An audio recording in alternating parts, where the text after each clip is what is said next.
بسم اللہ الرحمن الرحیم۔ میرے عزیز محترم دوستو، میں آپ لوگوں کا صرف 3-4 منٹ لوں گا۔ میری باتیں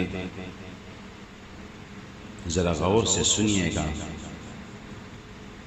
اور پھر کہیں تنہائی میں بیٹھ کر اللہ کے حضور دعا بھی مانگیے کہ اے اللہ، ہم سے جو خطائیں سرزد ہوئی ہے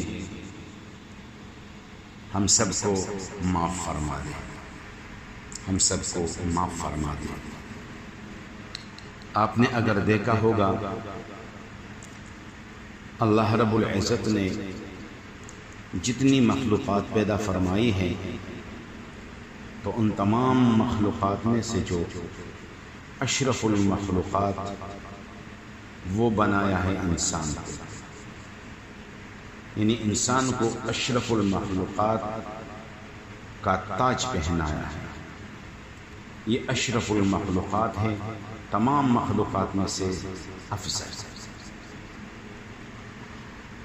اور اس انسان کو اللہ رب العزت نے فطری خوبیوں سے بھی مالا مال فرمایا ہے، اور ان میں سے ایک عظیم خوبی وہ شرم و حیا کی ہے۔ یہ ایک ایسی صفت ہے کہ جس انسان کے اندر یہ خوبی آ جائے تو وہ ناشائستہ، قبیح، غلط کاموں، غلط باتوں سے وہ پرہیز کرتا ہے۔ اور دین اسلام نے بھی حیا کی اہمیت کو خوب اجاگر کیا ہے، تاکہ ایک مومن اگر معاشرے میں زندگی گزارے تو باحیا بن کر زندگی گزارے، تاکہ معاشرہ میں امن و سکون پھیل جائے، اور یہ بندہ امن و سکون پھیلانے کا ذریعہ بنے۔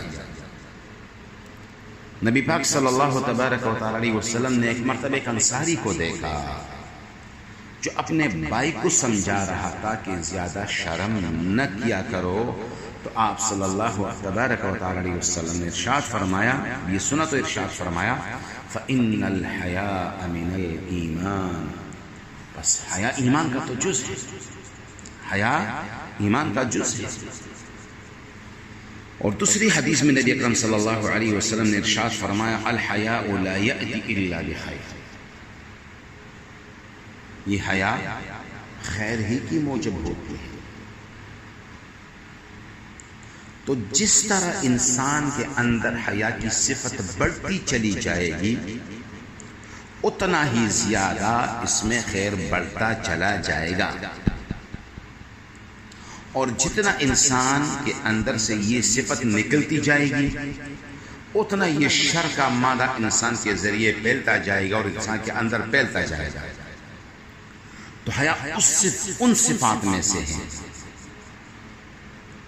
جس کی وجہ سے انسان آخرت میں جنت کا حقدار بن جاتا ہے۔ حدیث میں آتا ہے، ترمذی شریف کی حدیث ہے، الحیاء من الایمان، الحیاء من الایمان والایمان فی الجنہ والبذاء من الجفاء والجفاء فی النار۔